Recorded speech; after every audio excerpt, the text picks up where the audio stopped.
6. käik podcasti toob teieni Betsafe. No nii, tervitused taas kõigile rallisõpradele. 6. käigu stuudios taas Raul Oessar ja Karl Kruda. Sardiinia rallil on siis reedene päev väga värskelt lõppenud. Me vist nii otsa sellele päeva lõpul ei olegi veel varem ühtegi saadet salvestanud. Karl siin peab edasistesse kohtadesse juba vaikselt kiirustama, nii et seekord väga-väga selline aktuaalne ja kiire saade see on.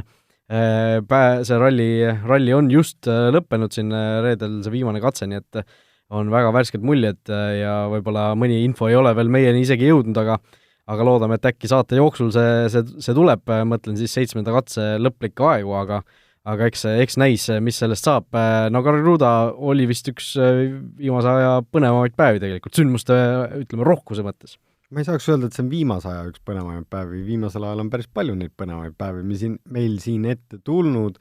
Seekord oli ka siin tänases päevas nii palju üllatusi tegelikult, kes siin kadusid ära, kes siin keeras jälle auto üle katuse ja kes lõpuks sõitis juba nagu pagimoodi aparaadiga. Et Sardiinia ikkagi näitas oma palet väga hästi ja siin üks, et kui hakkab kuskilt natukene ühest otsast nagu rappa vedama seda suunda, et siis auto hakkab kannatama ja ütleme, et lõpuks sealt midagi väga paljudki alles ei jää. Juhtus ju meil nii mõndagi tegelikult juba algusest peale.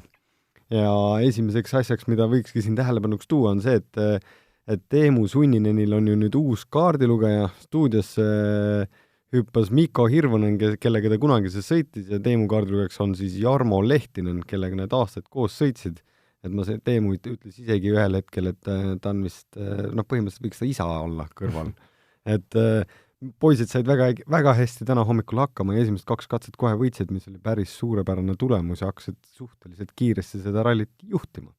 Jah, pärast lõunal ka veel selle esimese katse ju Sunninen võitis, nii et alustas kohe väga bravuurikalt, läks seal rallit ka juhtima 10,6 sekundiga pärast 3. katset juba Teemu Sunninen, et kas tõesti see uus kaardilugeja mängis nii palju rolli, Teemult ise ka küsiti ju seda ja siis ta ütles, et uus kaardilugeja ei mängi mitte midagi, või siis ta mängib kogu seda rolli, et mõelge ise umbes või arvake ise, et sa oled ka ju tegelikult erinevate kaardilugejatega sõitnud niimoodi esimesel rallil kohe nii hästi see koostöö toimima saada. Kui keeruline see üldse on? See on, tegelikult on see ikka keeruline. See oleneb ka päris palju kaardilugejast, tema enda suhtumisest. Võib-olla Jarmo osad siit vaadates siis ütleks, et Jarmo on nii kogenenud ja Teemu on noor, 25-aastane, et siis tal seal kõrval istub tegelikult ikka mitme aasta WRC kogemusega mees, kes on nagu sõitnud ja kellele meeldib seda teha ja tal tuleb see hästi välja. Ja Mikkoga nad on tulnud mitu korda ikkagi võitjateks poodiumile ja runner-upi ehk siis teisele kohale meistritiitli arvestuses, et neil vist võitu ei olnud kahjuks, et kumbki Seeb neile seda ei andnud ja eks Mikol vist lõpuks viskas ka kopa ette.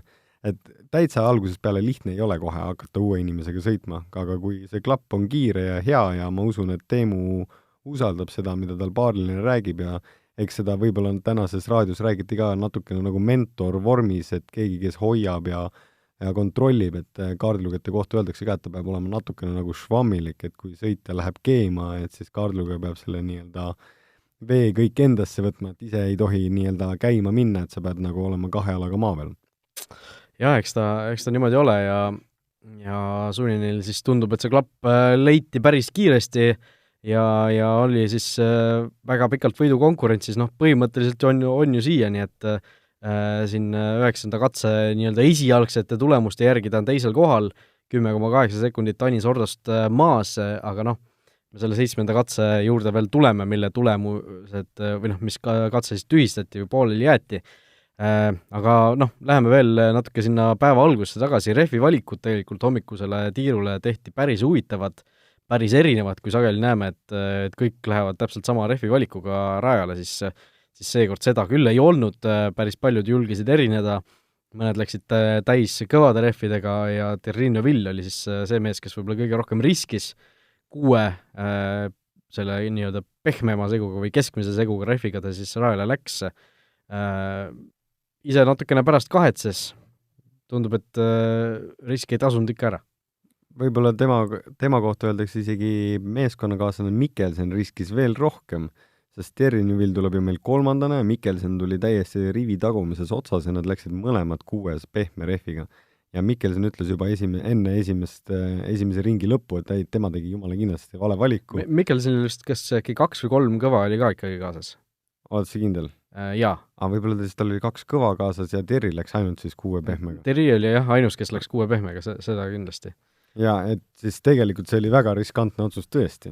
Ja hommikul niimoodi alustada, tegelikult oli teada, et see ilm tuleb kuum aga nagu Terri ütles ka selle peale, et see võistlus seal tipus on nii tihe, et sa pead lihtsalt vahepeal mõtlema natukene teisiti või kastist väljas, et mingi advantage kuskilt saada, et ta võib-olla panustas rohkem esimestele katsetele, et saaks nii-öelda kiiremini toimima selle rehvi hommikul, kus on natukene veel jahedam, et geeniks sealt midagi, aga arvestades, kuidas tulid neid katseid just Fordi sõitjad, nii Teemu ja Elvin, siis Terri nagu vaadates, tal ei olnud ikka üldse ühtegi sõna sinna sekka öelda hommikutundidel ja pärast seda, kui päev edasi läks ja kuumemaks läks ja rehvid hakkasid rohkem kuluma, et siis päris palju oli täna ikkagi näha, et sõideti juba täitsa slikkidega.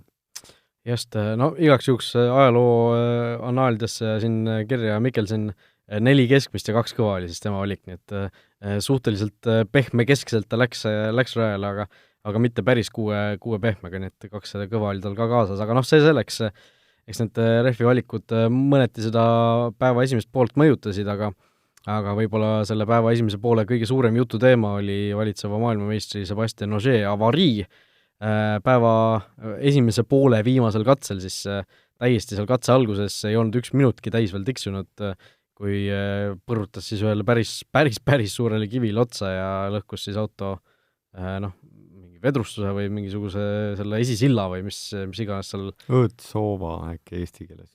No võt. Õõtsa. Et see läks katki ja tema siis päev sinna ka katki jäi, nii et valitsevalt maailmameistrilt selline suhteliselt ebaiseloomulik viga, et see kivi oli ikkagi päris suur, sealt ei olnud ju varianti, et ta kuidagi ei näinud seda või oli see kuidagi tee peal seal. Kas sulle see katse tuli tuttav ette ka? Ei tulnud. Ei tulnud. Pidi tulema. Kas see ei olnud shakedowni algus? Vot, siin tuleb mängu see, et siis kui shakedown algas, siis mina eile magasin. Et ma shakedowni ei vaadanud tõesti videost, ma tulin sellise pika reisi pealt ja magasin ennast lihtsalt välja eile, nii et shakedowni ma ei vaadanud ja tulin siis lihtsalt külmalt peale täna. Mul kuidagi oli selline tunne, et see oleks nagu shakedowni algus on või mingi sektsioon, et mingid kurvid olid nii-öelda nagu samad ja siis ta läks edasi nagu loodusesse või nii-öelda tavalistele teedele, see shakedown oli sarnase printsiibiga ja minu meelest see joon oli puhtam, et tegelikult oli see, et hommikuses ringis või siis täna oli kokku 2 ringi ja mõlemas ringis olid 4 katset. Ja see viimane katse siis SS 5 ja 9 oligi siis see, mis algas nagu see tunduvalt algas selle shakedowni selle pealt, kus joon oli puhas, et Ogier oli terve hommik tegelikult puhastanud libedal teel, või nagu Ott ütles raadiosse, et siis nagu lehm libedal jääl, inglispäraselt see kõlas lihtsalt valesti, et inglased ütlevad Bambi on ice, et siis nii-öelda sul oli lihtsalt jalgu all. Meie referents tähendab ka seda, et see mass on seal nii suur, et ta lihtsalt jääbki nagu minema, et Bambi ei saa lihtsalt koha pealt ka minema. Aga et see kurvi jõudes ta ei arvestanud sellega, et see gripp või see pidamine on seal nii suur lihtsalt. On minu arvamus sellest asjast muidugi. Ja siis see jõud ja see, mida ta rakendas sellele autole, see ei olnud lihtsalt piisav, kuna sa oled terve hommik nagu elanud selles, et sa oledki nagu libedal jääl. Ja siis see libisemine ei olnud piisavalt pikk, ratas ei taha kinni ja peaaegu oleks katus ka tunda, aga kiired käed päästsid ja tegelikult mees juba seisis tee ääres 50 meetrit hiljem. Just, tegelikult nagu inglise keeles öeldakse, make sense'i see teooria, et tõesti ta ju nagu liiga varra sinna kurvi nagu läks ja selle pealt see kivi seal vastu tuli, aga kõik teised sõitjad ilmselt seda sama olukorda sealt all live'ist vaatasid ja teadsid, mida seal olukorras vältida, aga seal samal katsel Ott Tänak, kuna see oli nii katse alguses, siis Tänak, kes teisena rajale läks, pidi sisuliselt kogu ülejäänud raja ju sõitma teed lahti ja sellest hoolimata sõitis ta välja siis väga kiire aja, oli seal pikalt isegi katsevõidus kinni, lõpuks küll siis suutis Esa-Pekka lappida, seal alistada, aga teine koht sellel katsel, no täiesti uskumatu mees on see Tänak vahepeal ikka. Jah. Lähme edasi. Mis me siin ikka räägime, noh? Aga lähmegi edasi siit Lappi peale, siis Lapist natukene kahju, et eks tal on alguses mina arvasin, et Lapil läheb paremini. Julgesin jälle võtta sõna oma nii-öelda sõbra eest võib-olla siis, et ma lootsin, et ta on leidnud ennast taas, aga kuidagi ikkagi täna on jällegi teda midagi, et ta üks katse tuleb, järgmine ei tule, et see ebaühtlus või tal ei ole sellist nagu stabiilsust ja täna ka mitu asja tundus, et ei olnudki nagu tingitud temast, et kuidas ref jooksis välja pealt maha ja siis kaotas aega ja samas nüüd päeva lõpus veel tuli välja, et siin siuke näha oli näost, et oli nagu tige või kuri millegi peale, et siis meeskond oli vist ka mingi pläkiga hakkama saanud, et elektroonikaautos ei toiminud 100% või mingi sensor siis ja siis ta põrgatas seda tagasi servisesse ja servisena nii-öelda lõpuks pidi meeskonna boss ise lahendama selle olukorra nagu ära, et tegelikult emotsiooni pealt mingid asjad öeldes, et siis uudiste inimesed võtavad need nagu kohe nagu keeravad pinget peale, et siis tegelikult oli nagu mehest kahju, aga viimase katse esimese ringi lõpus ja peaaegu ka viimase katse teise ringi lõpus oleks võitnud, aga Mikkelsen oli see, kes tema edestas 0,1 sekundiga, et vahed on ikkagi ka katsete peal ikka meeletult väiksed. Ja eks ta ole, et vahepeal need ajad tulevad ikka täiesti üllatavalt suured, vahel üllatavalt väikesed, et Tänak pärast Ogier katkestamist, kui ta pidi esimesena rajale minema seal päeva teisel poolel ka, siis hästi paljud inimesed küsisid, uurisid, ma ei osanud nagu nii täpselt vastata ka, et kui palju siis reaalselt selle teisel läbimisel seda tee puhastamist on. See, muidugi see oleneb rallist, eks ju, see oleneb mingitest konkreetsetest katsetest, aga mis see rusikareegel on? Kui sa lähed teisel läbimisel esimesena rajale, siis sa oled ikkagi ju teepuhastaja põhimõtteliselt. See tee läheb ikkagi ju üldiselt kiiremaks. Jaa, aga seal on tegelikult see vahe tuleb sellest, et see joon on kõik tekkinud. Mäest alla joon on võib-olla isegi natukene laiem ja mingites sektsioonides pidurdamised, et võib-olla kõik ei sõida nagu nii perfektselt kui WRC masinad. Ja lisaks on siis taganttulijate autod on natukene kitsama teljega. Mitte nii-öelda pikkuselt, vaid laiuselt, et need autode teljevahe ei ole nii lai ja sellepärast need jooned on nii-öelda hakkavad üksteist natukene nii-öelda nagu katma mingis punktides. Ja see katmine ongi see, mis vahepeal võib lihtsalt üllatada, et sul on ühtlane pidamine olemas, aga sina oled selles ebamugavas situatsioonis, kus sa pead selle ühtlase joone jälle nagu lahti sõitma seljatagustele meestele, et sellepärast see teise ringi läbimine öeldakse ka, et on endiselt keeruline. Et see ajaliselt võib-olla sa nii palju ei kaotagi enam, aga ta on nagu ikkagi on ebamugav, et seal, kus lähevad rohkem rööpasse, et siis see rööbas hakkab sind viskama ja ütleme, ma arvan, et 5 on päris palju, et ennem sa sellest teada ei saa, kui sa selle ees pead sõitma ja neid katseid avama ja just sellise pinge peal, et esimestel päevadel, mitte teisel ja kolmandal päeval, kus sa oled juba nii-öelda nagu katkestanud, vaid et sa pead sõitma nagu võidu peale. No Tänakul parem oleks, kui ta selle asjaga ka ära harjub vaikselt selle esimesena sõitmise ja tee puhastamisega, sest et kui hästi läheb, siis ta peab seda päris palju tegema tulevikus, aga see selleks, võtame edasi siin pärastlõunased sündmused, Thierry Neuville, kas ta oli 2 katsega vist tegi 3 eksimust või? Midagi sellist, et tema kohta ka tegelikult ei ole just kõige sellisem harjumuspärasem asi, et kõigepealt see esimene viga oli tal ju kaardilugeja süü tundus vähemalt selle pardakaamera video järgi. Nikolai kohe küll ütles küll jah, pardon, et mida see Neuville'i enda see nii-öelda reaktsioon ka, et Nikolai et see viitas nagu kõik sellele, et kas seal tuli mingisugune, see legend tuli liiga hilja, tuli midagi valesti, nagu me eile tegelikult saates rääkisime ju, et neid variante tegelikult on, mis võivad valesti minna seal kaardilugejal. Vaata, meil on võimu nii palju, et võib-olla tulebki rohkem küsida, räägime kohe need asjad ära ja järgmine päev hakkab juhtuma.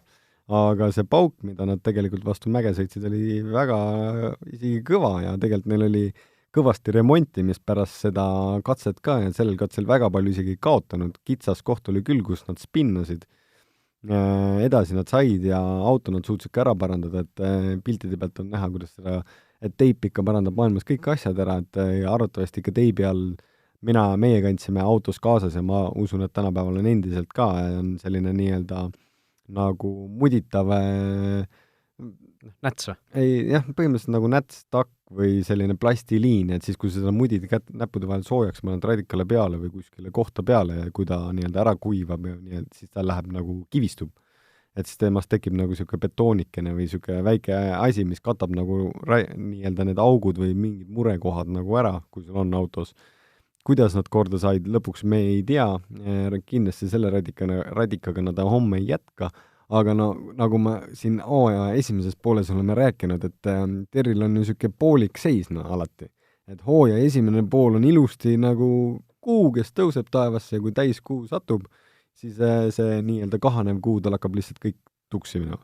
Ja nüüd sellel rallil oli ka näha, et pärast seda, kui ta selle spinni ära tegi, siis ta tegi ju veel 2 apsakat otsa ja lõpuks see auto laguneski nagu Mad Maxi bugiks, noh. Nojah, need teised eksimused seal spekuleeriti ka otseülekandes, et võib-olla tekkisid nagu selle tõttu, et tal neid aerodünaamilisi elemente seal eesotsas veel ei olnud, aga kui sa ikkagi sõidad, sa pead ju sellega arvestama. No okei, ütleme, et aerodünaamilisi elemente ei olnud, teise katse ta ilma aerodünaamikata võitis Evansi ja Oti ees ikkagi, olgugi, et see katse pärast seda ära, aga nagu viimased katsed täpselt samamoodi, et tal ei olnud ju kehvad ajad. Selles mõttes splittide mõistes asjades. Riskis rohkem võib-olla. Ta pingutas rohkem. Et tal oli, tema jaoks oli vaja ju sealt tagantpoolt ettepoole hakata ronima. Ogier on katkestanud päevaks, et tema punktide lootused jäävad ainult Power Stage'ile. Ott on veel endiselt rajal ja Newville mõtleb ju selle peale, et tema vahe Otiga väheneks. Ja hetkel on ju Ott meil 3. Sellepärast, et viimasel katsel läks Teemu Sunninen ja Jarmo Lehtinen temast 0,4 sekundiga mööda, kuigi me ei ole veel selles kindlad, mis saab sellest 7. katse ajast. Ja Newville on alles 7, kes muidugi lubas ka siin rallirahvale, et poodium on võimalik. Jah, 6. katsel kõigepealt Jari-Mati Latvala, temal siis hakkasid sündmused toimuma jälle liidri kohalt, keeras auto, ma ei tea, kas ta üle katuse käis, ega ta külje peale kuidagi sinna keset katset seisma jäi. Mehed ise lükkasid auto suure töö ja higi ja vaevaga tagasi nagu rataste peale, sõitsid tegelikult 8,5 minutilise kaotusega lõpuni. Latvala ise tunnistas ka, et see oli puhtalt tema viga, ta on sõitnud üle 200 ralli MM-sarjas ja esimest korda juhtus selline asi, tundus, et läks tagasi pöördesse, võttis vist liiga vara, tõmbas käsipidurit ja kuidagi rullus. Nina jäi taha kuskil, jah. Et neid tuleb ka ette. Neid on, kõik on pannud ka kõige aeglasemates kurvides katuseid. Newville pani vist 1 aasta Hispaanias lihtsalt niimoodi ühes kurvist lihtsalt läks auto üle katuse. Siin on neid asju ette tulnud ka ja tema puhul oli lihtsalt kahju. Kutt lagunes tegelikult ära. Olgugi, et see viga oli nagu minimaalne, siis tegelikult see viga oli ka jällegi, see oli lihtsalt nagu pani põlema mingid nagu eventid pärast seda, mis juhtuma hakkas, sellepärast, et siis tal auto oli pool katki, mis sealt edasi kõik sai ja ta pidi ikka käimagi vähemalt 1 tiiru üle katuse, sellepärast esiklaas oli täitsa sees. Kui ta oleks lihtsalt külje peale jäänud, siis see esiklaas ei oleks nii palju mõjutanud ja tegelikult tema tegi natukene targemalt kui Chris Meek, et ta võttis oma klaasi õigest kohast ära, loodetavasti niimoodi, et ta trahvi tagant järgi ei saa, rallit ju sõidetakse meil viimasel ajal paberitega, aga teise katse pärast seda siis, kui esiklaas on eest ära võetud, siis ta sõitis ju ikka suhteliselt suurepärase aja välja. Jah, et see oli ilma esiklaasita, siin natuke rääksime ka siin enne eetriväliselt, tal 8. katsel 4. aeg lõppkokkuvõttes, seal eras isegi Tänakut, et tundub, et need Yarised suudavad nagu ilma esiklaasita ka väga kiiresti sõita, et Chris Meek ju tegelikult ka täitsa korralikult sõitis Chillis ilma klaasita. Ja kui kaamerat vaatasid, siis isegi nägemine oli, minu meelest oli crystal clear, seda oli päris hea vaadata.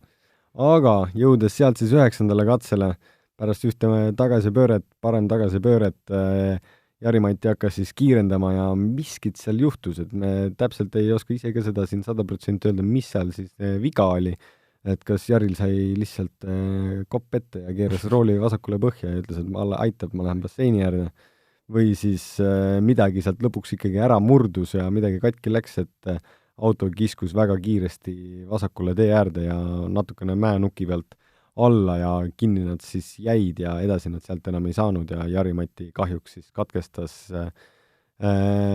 tänase päeva niimoodi, et ta pärast esimest ringi juhtis, esimesel katsel pärast servist keeras siis auto üle katuse, siis ta tegi suurepärase aja ilma esiklaasita ja siis pani uuesti välja.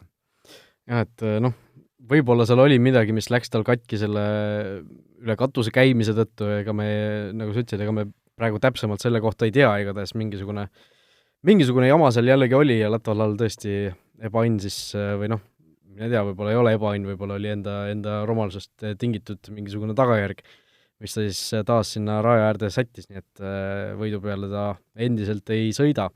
Aga 7. katse juurde minnes, asi, mida me oleme siin korduvalt juba vihjanud või puudutanud, räägime siis asja lahti, 3 esimest autot sõitsid katse ära, seejärel pandi katse seisma, sellepärast et mingisugune pealtvaataja katse siis ääres vajas kiirabi.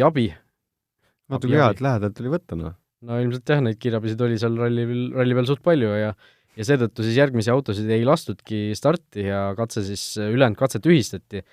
Ja reglement tuleb välja, on selline, et kuna 3 autot oli siis juba selle katse ära sõitnud, siis kõigile teistele pannakse ka mingisugune nii-öelda notional time paberi peal, hakatakse võidu sõitma, vaadatakse, mis see aus aeg oleks ja tekitab see tegelikult päris huvitava olukorra, sellepärast et ühest küljest see tee nagu puhastub, nagu me nägime, taganttulijad ilmselt tulevad natukene kiiremini, teisalt need esimesed 3, kes selle katse täiskiirusel läbi sõitsid, kulutasid ju oma rehve ja järgmistel katsetel seetõttu ei suutnud teoorias vähemalt ei suutnud nendega konkureerida, kes selle katset ei läbinud, nii et siiamaani pole siis seda ametlikku otsust tulnud.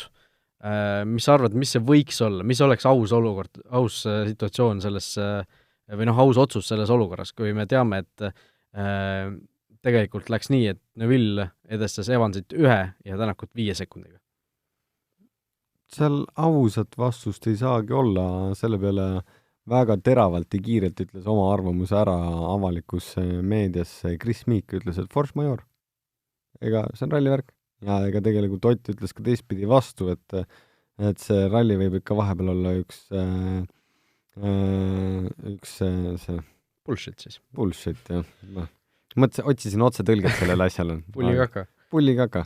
Aga ütleme, et seal mingi hetke pealt ei ole midagi teha, mingi aeg neile pannakse ja võiks öelda, et lihtne oleks kõik ajad canceldada, samas Terri ei ole sellega nõus, ei oleks sellega nõus, teistpidi ei ole ka, ma arvan, et Ott ja Oti meeskond sellega nõus, et kõik tema taga tulevad autod said temaga võrdse aja, kuigi nemad kulutasid rohkem rehve, et järgmistel katsetel oli nendel suurem nagu eelis ja 2 katset oli pärast seda ja need viimased katsed olid veel eriti, päev oli ju tegelikult pärastlõuna oli väga kuum ja viimased katsed olid veel eriti abrassiivsed.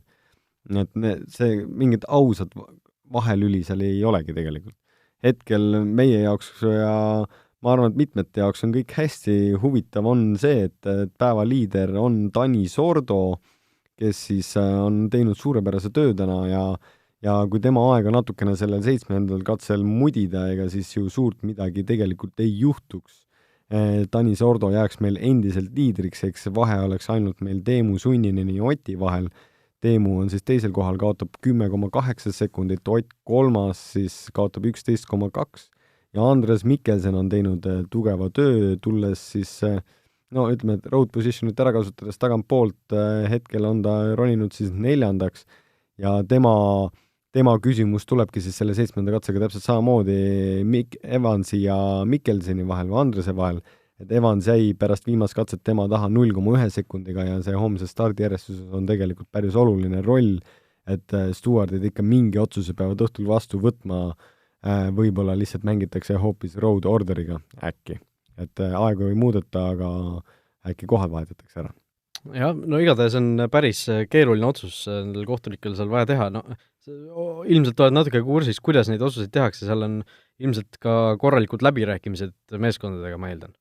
No seal on ikka lobistid, et üks vend istubki igaks seal ees nagu office'is põhimõtteliselt, kes ajab sinu eest rida, ega sinul seda aega ei ole ajada, seda teeb üks kindel inimene, kõik räägivad oma pointi, võib-olla lepitakse kokku midagi nagu väliselt ja siis võetakse mingi, nagu ükskord oli, selles mõttes, et öeldi välja, et meie lepime, kui me saame selle aja.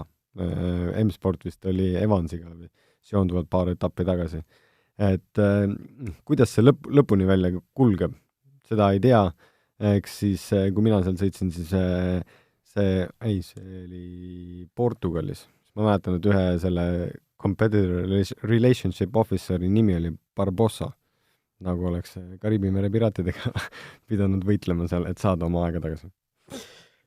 Vot, jah, igatahes ootame huviga, mis see otsus tuleb praegu sel ajal, kui me seda lindistame, kell on praegu 20:14 Eesti aja järgi, seda otsust veel ei ole, nii et õhtul või hommikul Delfis kindlasti seda lugeda saab. Läheme meie edasi, meie partneri Betsafe'i rubriigi juurde, tulete meelde kõigepealt uue kliendi pakkumist, kui teed Betsafe'is endale konto ja panustad seejärel vähemalt 10 euro eest, vähemalt KOIF-iga 1,5, siis annab Betsafe omalt poolt sulle 25 eurose tasuta panuse ja nii siis 4 kuud järjest, ehk siis kokku võimalik 100 eurot tasuta panustamisraha saada. Ja need KOIF-id, mille peale on siis võimalik Betsafe'is panustada, võtame kõigepealt Sardiinia ralli võitja, kui Ott Tänak enne ralli algust oli see KOIF seal 2,2 vist, kui me eile siin seda asja arutasime, siis praegu on see 1,35, hoolimata sellest, et ta siis 3. kohal hetkel on. Tanis Ordo, ralli liider, tema võidu KOIF 4,00, Teemu Sunninen 7, järgnevad siis juba Andres Mikkelsen, Elvin Evans 15, Chris Mick 18, Neville 25 ja keegi teine, ükskõik kes teine, 50,00. No seal isegi nagu ei tea, mille peale panustada, et see Sordo kiirus oli küll suurepärane, aga me teame, et Tänak ikkagi saab homme nendega võrreldes selgelt parema stardipositsiooni või parema, kui tal oli siis täna ja peaks ikkagi puhta kiiruse pealt parem olema, et mulle tundub ikkagi, et Tänak on praegu nagu need koefitsiendid ka viitavad ikka selge soosik sel rallil.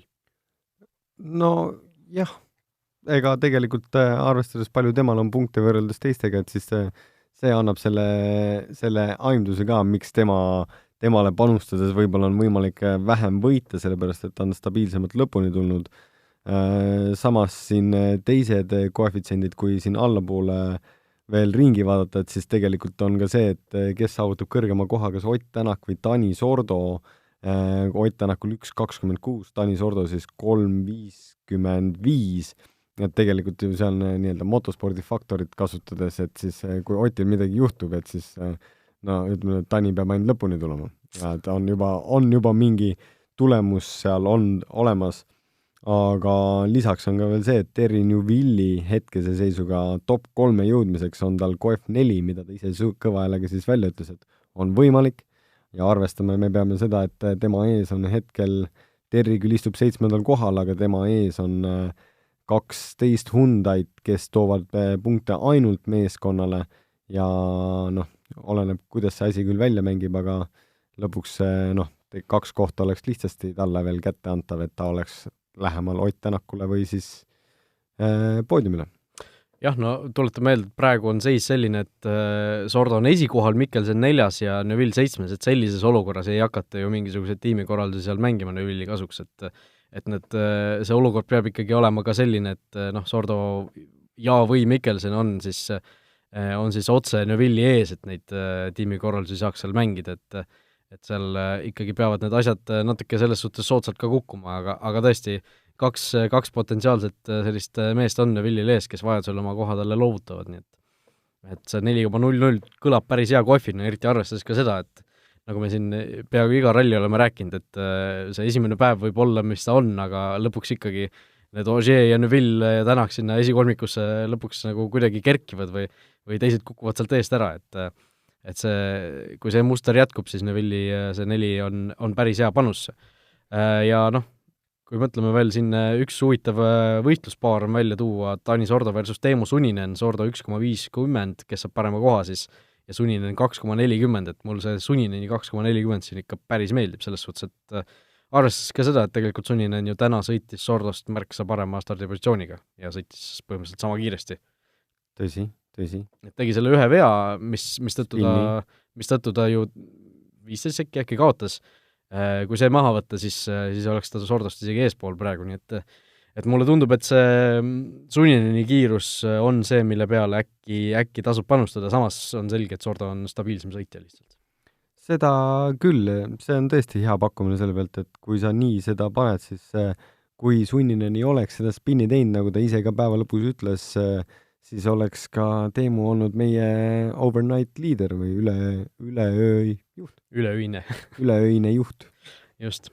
Vot sellised on siis need Betsafe'i panused, saate ise ka vaadata, seal on tegelikult natuke veel koefitsiente Betsafe'i lehelt Ott Tänaku WRC panuste alt need kõik üles leiate ja võtame siin kiirelt mõne, ütleme siis ühe kuulaja küsimuse ka, et meil see rubriik päris tühjaks ei läheks.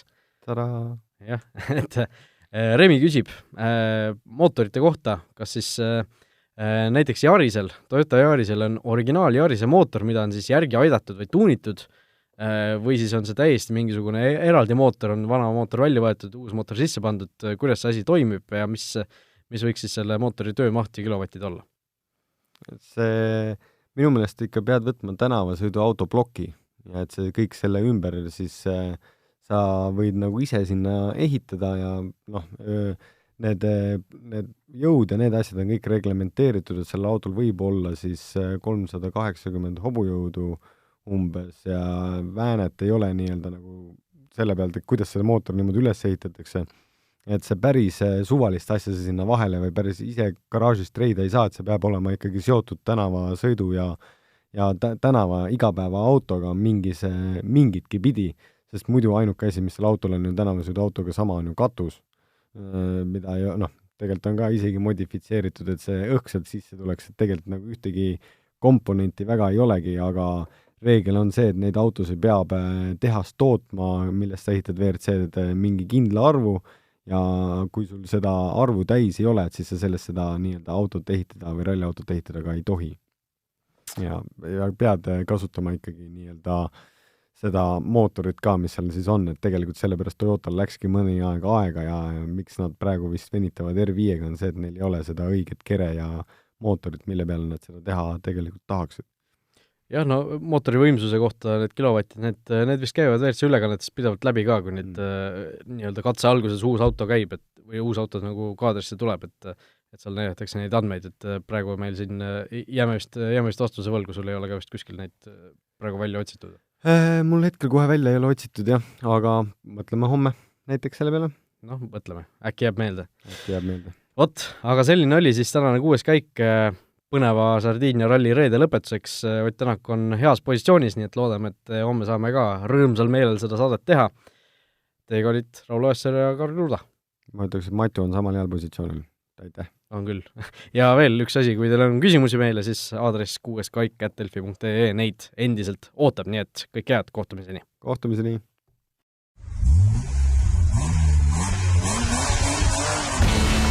Kuues käik podcasti tõi teieni Betsafe.